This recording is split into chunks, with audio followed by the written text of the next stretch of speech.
wonderful woman. We're all...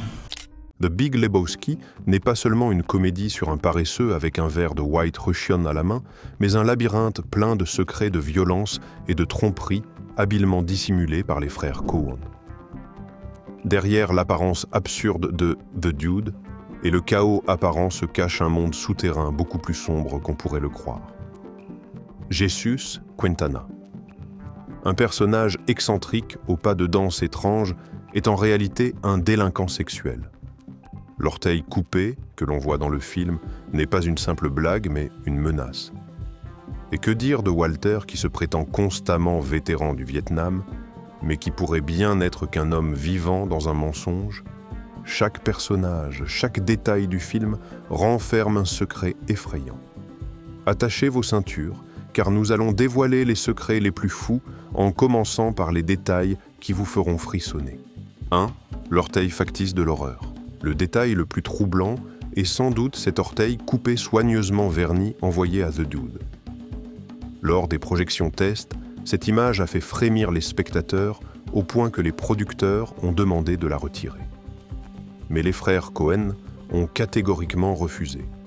Leur décision n'était pas un simple caprice destiné à provoquer, mais une véritable déclaration artistique. Cet orteil, bien que factice, devient le symbole d'une vérité brutale dans l'univers de Lebowski. La violence n'est pas seulement un acte, c'est une mise en scène. Elle est théâtralisée, emballée et présentée avec une froideur glaçante. C'est à ce moment-là que le film enlève son masque humoristique pour révéler sa véritable nature sombre. Il montre que les nihilistes ne sont pas de simples idiots inoffensifs, mais des individus capables de transformer la cruauté en une forme d'art morbide. 2. Un personnage involontaire, The Stranger. Le narrateur est aussi l'un des personnages les plus mystérieux de The Big Lebowski. Ce qui est intéressant, c'est que ce personnage n'existait pas dans le scénario original. Les frères Coen ont réalisé que leur histoire, bien que chaotique et absurde, avait besoin d'une encre pour maintenir une certaine cohérence. C'est ainsi que The Stranger a vu le jour. Avec son chapeau de cow-boy, sa moustache typiquement western et son ton sarcastique, ce personnage n'apporte pas seulement un équilibre au film, mais joue également le rôle d'un conteur mythique. The Stranger incarne une figure de sagesse, un observateur distant, qui commente les événements avec des remarques énigmatiques. Mais ce qui rend ce personnage spécial, c'est la contradiction qu'il représente. Il est à la fois un outsider et quelqu'un qui semble comprendre le monde étrange de The Dude mieux que quiconque. 3. Jesus Quintana. Un délinquant sexuel derrière une façade excentrique. Jesus Quintana est l'un des personnages les plus mémorables de The Big Lebowski. Avec ses cheveux gominés, ses tenues excentriques et ses pas de danse inoubliables, Jesus apporte des moments d'humour débordant d'énergie. Mais derrière cette façade excentrique se cache un secret choquant. Ce personnage est en réalité un délinquant sexuel. Ce qui est encore plus surprenant, c'est que ce détail n'était pas prévu dans le scénario original. C'est l'acteur John Turturro lui-même qui l'a ajouté en construisant son personnage. Il voulait que Jesus ne soit pas seulement un type bizarre, mais un homme qui dissimule un passé sombre derrière une confiance excessive et des gestes ostentatoires. Ce passé change complètement la perception du personnage de comique. Il devient un individu dangereux qui utilise le ridicule pour cacher des vérités qu'il refuse d'affronter. 4. Du désastre au box-office à une icône immortelle. Lorsque The Big Lebowski est sorti en 1998, ce fut un échec cuisant au box-office. Le film n'a rapporté qu'un peu plus de 18 millions de dollars, bien en dessous de son coût de production. Les critiques n'étaient pas non plus très enthousiastes, qualifiant le film de fouillis et de trop étrange pour réussir. Cependant, contre toute attente, The Big Lebowski a connu une seconde vie grâce au DVD. Une fois sorti en vidéo, le film est rapidement devenu un phénomène dans la communauté cinéphile. Les fans ont commencé à organiser des projections spéciales, à partager les répliques hilarantes et à se déguiser comme The Dude. D'un film sous-estimé, The Big Lebowski est devenu l'un des cultes classiques les plus célèbres de tous les temps. De plus, il a été reconnu par le National Film Registry des États-Unis comme une œuvre ayant une valeur culturelle, historique et artistique. 5. Une réplique censure. This is what happens when you fuck a stranger in the ass. Cette réplique célèbre de Walter Sobchak est l'un des moments les plus drôles de The Big Lebowski. Mais lorsque le film a été diffusé à la télévision, cette réplique a été censurée et remplacée par une version totalement absurde « This is what happens when you find a stranger in the Alps ». Ce qui est surprenant, c'est qu'au lieu d'être oubliée, cette version censurée est devenue un véritable phénomène. Son absurdité a fait éclater de rire les spectateurs et a même inspiré le titre d'un album de Phoebe Bridgers. 6. The Dude existe vraiment. The Dude, ce personnage paresseux insouciant mais profondément philosophique, n'est pas une invention. Les frères Cohen ont construit ce personnage en s'inspirant de Jeff Dowd, un promoteur de films, militant politique et ami proche des réalisateurs. Jeff Dowd était le modèle parfait pour The Dude. Il était connu pour son style de vie incroyablement décontracté, toujours vêtu de shorts de gros pulls, buvant des White Russians et se surnommant lui-même The Dude. De plus, son optimisme inébranlable et sa capacité à suivre le courant en toutes circonstances en faisaient une source d'inspiration unique. Ces caractéristiques ont été brillamment incarnées par Jeff Bridges, qui jouait le rôle de The Dude. Bridges est même allé jusqu'à apporter sa propre garde-robe sur le plateau, y compris le pull iconique et les sandales qui sont devenus des symboles du personnage. Le résultat ?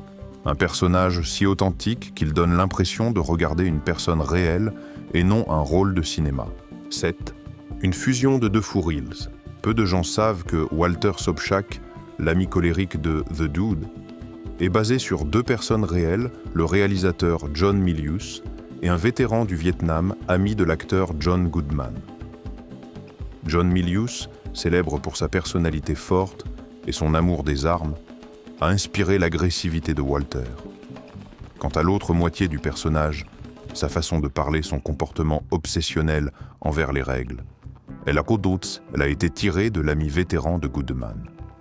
Cette combinaison a donné naissance à un Walter à la fois réaliste et exagéré. C'est le genre de personne qu'on ne peut pas ignorer, toujours prêt à se disputer, toujours persuadé d'avoir raison et toujours armé pour résoudre les problèmes. Walter est un personnage que le public adore, craint et trouve hilarant à la fois. 8. Bunny Lebowski, la beauté de l'audace. Bunny Lebowski est le déclencheur de tous les événements dans The Big Lebowski. Avec son apparence séduisante, son audace et son attitude désinvolte, elle n'est pas seulement un personnage secondaire, mais le centre de tous les conflits de l'histoire. Ce qui est intéressant, c'est que ce rôle a été confié à Tara Reid, qui a surpassé plusieurs grands noms grâce à sa folie naturelle. Bunny n'est pas simplement une jeune épouse provocante. Elle symbolise un chaos intentionnel, une personne qui complique volontairement tout ce qui l'entoure. Elle est l'appât, celle qui déclenche tous les événements du film, qu'il s'agisse de l'enlèvement fictif ou des confrontations tendues entre les personnages. Le plus surprenant, c'est que Bunny n'a pas été conçue pour susciter l'empathie du public. Au contraire, elle incarne l'irresponsabilité. Mais c'est précisément ce qui la rend inoubliable. Avec son audace et son naturel, Tara Reid s'est totalement approprié le rôle, créant une Bunny Lebowski à la fois fascinante et irritante. 9. Le pull iconique. L'une des images les plus emblématiques de The Big Lebowski est le pull ample et confortable que The Dude porte en permanence. Et ce qui est particulier, c'est que ce n'est pas un costume conçu spécialement pour le film, mais un vêtement issu de la véritable garde-robe de Jeff Bridges. Comprenant parfaitement son personnage, Bridges a amené sa propre collection de vêtements sur le plateau. Il voulait que The Dude ait l'air aussi naturel que possible, comme s'il venait tout droit de la vie réelle. Le pull et les sandales de Bridges ne se sont pas seulement parfaitement adaptés au style de The Dude, mais ils sont devenus des symboles de confort, de détente et de la philosophie de vie « laissez-vous porter » du personnage. 10. Maud Lebowski, un rôle difficile à cerner. Julianne Moore, qui joue Maud Lebowski, a avoué qu'elle était complètement déconcertée par les dialogues philosophiques et artistiques de son personnage lorsqu'elle a lu le scénario. Elle a directement demandé aux frères Coen « Que voulez-vous dire avec ces répliques ?» Leur réponse fut étonnante. « Ne t'inquiète pas, dis-les comme si tu comprenais parfaitement. » Ironiquement, cette confusion a permis à Moore de capturer parfaitement l'essence du personnage. Maud n'est pas seulement une femme excentrique, elle représente le fossé entre l'art et la réalité. Elle incarne le type de personne qui s'efforce d'être intellectuelle, mais qui finit par semer plus de confusion que de conviction. Grâce au jeu audacieux de Julianne Moore et à la direction subtile des frères Coen-Maud de Lebowski, est devenu un personnage à la fois énigmatique, drôle et fascinant. 11. Le portrait d'un millionnaire imposteur. Dans The Big Lebowski. Lorsqu'on évoque The Big Lebowski, l'homonyme de The Dude, le spectateur est initialement trompé en pensant qu'il s'agit d'un personnage pitoyable pris dans les problèmes des autres. Mais en réalité, il est le véritable antagoniste, un vieil homme vivant dans le mensonge et la tromperie. Interprété par David Huddleston. The Big Lebowski apparaît d'abord comme une figure puissante et riche.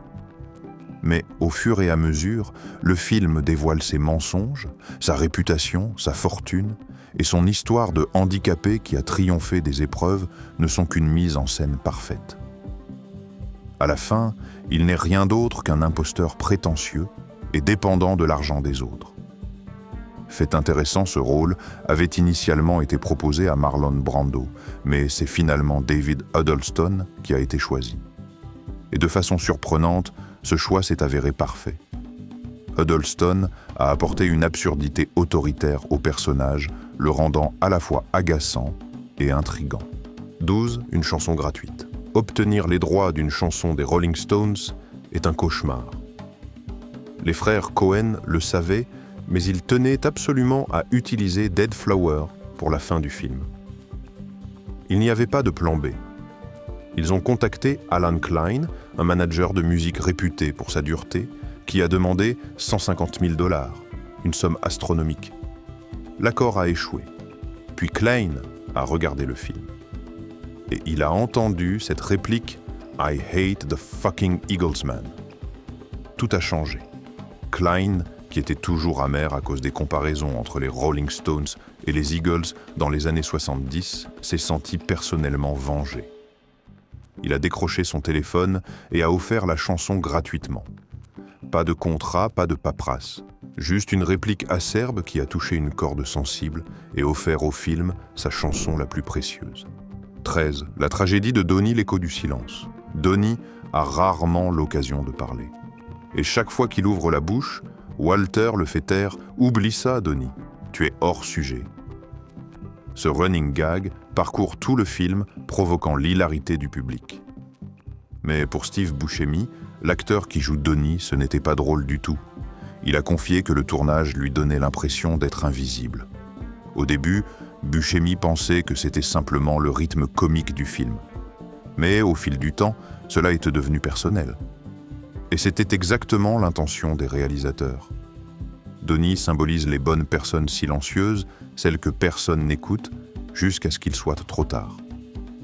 Lorsque Donnie meurt, cette scène frappe les spectateurs en plein cœur. Le gag s'effondre en une tragédie. Pour la première fois, Walter et The Dude écoutent vraiment. Non pas ce que Donnie disait, mais l'écho de son silence. 14. Walter Sobchak, le faux héros. Walter Sobchak, l'ami colérique de The Dude, est l'un des personnages les plus marquants de The Big Lebowski. Avec ses répliques tonitruantes et son obsession maladive pour les règles, il provoque souvent des éclats de rire parmi les spectateurs. Mais en y regardant de plus près, Walter n'est pas le héros comique qu'il prétend être. L'un des détails les plus controversés du film est l'affirmation de Walter selon laquelle il serait un vétéran du Vietnam. Mais avez-vous remarqué qu'il n'existe aucune preuve tangible de sa participation à la guerre? Le film sème intentionnellement le doute obligeant les spectateurs à se demander si Walter ne vit pas dans une illusion qu'il a lui-même créée. Si cela était vrai, alors toutes ses actions violentes et ses accès de colère ne sont que les produits d'un passé inventé. Cela transforme Walter d'un personnage comique en un homme pathétique qui utilise ses illusions pour masquer ses insécurités et ses déceptions personnelles. Les frères Coen ont habilement conçu Walter comme un symbole de la fausseté omniprésente dans la société où les individus sont prêts à inventer des histoires pour se donner un sentiment d'importance. 15. Le manoir de la débauche. Le manoir en bord de mer appartenant au producteur de films pour adultes. Jackie Treehorn n'est pas une simple construction de décor. Il s'agit d'un véritable chef-d'œuvre architectural. Située à Los Angeles, cette maison a été conçue dans les années 1960 par l'architecte visionnaire John Lautner. Avec son design unique, ses murs de verre ouverts sur l'extérieur et sa vue panoramique sur la ville, elle symbolise à la fois la richesse et le pouvoir, mais également une froide indifférence. Il n'est pas difficile de comprendre pourquoi les frères Coen ont choisi cet endroit comme décor pour Jackie Treehorn. Un personnage à la fois débauché puissant et profondément hypocrite. Dans le film, ce manoir n'est pas qu'un simple décor, il devient un véritable personnage. Il reflète le mode de vie luxueux mais creux des individus tels que Jackie Treehorn, tout en créant une atmosphère étrange où The Dude semble complètement dépassé. 16. Une enquête oubliée. The Big Lebowski n'est pas seulement une comédie. En réalité, c'est un film noir, sombre, construit dans le style des œuvres de Raymond Chandler. Mais au lieu d'un détective perspicace, nous avons The Dude, un homme paresseux désintéressé et totalement dépourvu de motivation pour résoudre l'affaire. L'histoire criminelle du film, de l'enlèvement supposé de Bunny Lebowski aux manipulations des différents personnages, est racontée à travers les yeux d'un individu qui ne cherche même pas à jouer les héros. Cela crée une inversion fascinante. Alors que les films noirs traditionnels s'articulent autour de la résolution d'un mystère The Big Lebowski, montrent que la réponse au mystère importe peu. Ce qui compte, c'est le voyage, les moments absurdes, et la manière dont les personnages réagissent face au chaos qui les entoure. 17. Le repentir des critiques. Au début, The Big Lebowski a été sévèrement critiqué. Les critiques l'ont qualifié de fouillis, de film décousu et sans but. Même Roger Ebert, pourtant admirateur des frères Coen, a accueilli le film avec une relative indifférence. Mais le film lui-même n'a pas changé. Il a tenu bon à Bidet. Avec le temps, alors que les DVD circulaient et que les répliques devenaient en culte, les critiques ont commencé à revoir leurs jugements initiaux. Lentement, mais sûrement, article après article, ils sont revenus sur leurs critiques négatives comme des pèlerins repentants. Roger Ebert a vu le film une nouvelle fois, puis encore une fois, et a fini par le qualifier de l'un des films les plus inspirants de notre époque. Le point culminant de cette réévaluation est survenu en 2014, lorsque The Big Lebowski a été ajouté au National Film Registry des États-Unis. Il a été officiellement reconnu comme une œuvre ayant une importance culturelle historique et esthétique aux côtés de classiques tels que Casablanca. 18. Lebowski Fest. Quand une légende devient un festival, tout a commencé comme une plaisanterie. Une soirée en hommage au film, une réunion insolite de fans en peignoir à Louisville, Kentucky. Les organisateurs espéraient la venue de quelques dizaines de personnes. Ce qu'ils ont obtenu, c'était une foule massive, une communauté, puis un mouvement mondial qui perdure encore aujourd'hui. Des fans venus d'Europe se déguisent en furet, en nihiliste ou en d'autres personnages du film. Ils rejouent avec des scènes, organisent des quiz et célèbrent l'univers unique des frères Coen. Chaque année, le festival ne cesse de croître. Même Jeff Bridges y a participé, jouant de la musique et déclarant à la foule: Pour moi, vous êtes tous des dudes. Le Lebowski Fest n'est pas qu'un simple événement pour les fans. C'est une sorte de sanctuaire, un lieu où les âmes égarées trouvent leur place, où la philosophie du film prend vie et respire. 19. Dudisme. Quand la paresse devient une religion, cette réplique, The Dude, habite. Simple étrange, mais incroyablement apaisante. Elle a touché une corde sensible bien plus profonde que ce que l'on aurait pu imaginer. Elle a été citée dans des sermons imprimés sur des affiches politiques et même tatoués sur des épaules et des dos. En 2005, cette philosophie a donné naissance à une religion officielle, le dudéisme. Inspirée par le taoïsme et le bowling, cette idéologie prône la détente et la non-violence. The Dude ne prêche pas, il se contente d'exister. Et d'une manière ou d'une autre, au milieu de tout ce chaos, il a offert aux gens quelque chose de profondément authentique en quoi croire. Un personnage qui ne fait rien a inspiré une idéologie entière. Une preuve que parfois, les grandes réponses de la vie résident dans l'acceptation et le lâcher-prise. 20. Le lancer qui n'a jamais existé. Voici le dernier tour de force, le twist final, un secret dissimulé à la vue de tous. Vous avez vu les chaussures de bowling, les pistes, Walter criant ses règles. Mais il y a une chose que vous n'avez jamais vue, The Dude jouer au bowling. Pas une seule fois dans tout le film. Il marche, il boit, il regarde. Mais chaque fois qu'il s'approche pour jouer, la caméra se détourne. Aucun strike, aucun lancer raté, rien. Pourquoi? Parce que The Big Lebowski n'a jamais vraiment porté sur le bowling. Il s'agit de dérives du cheminement et non de la destination. The Dude n'est pas un champion. Il est un participant, un voyageur. Et le fait que nous ne le voyons jamais lancer une boule est la déclaration ultime du film, le sens de la vie, ne réside pas dans le fait d'atteindre des objectifs, mais dans le fait de rester calme et serein tout au long du voyage.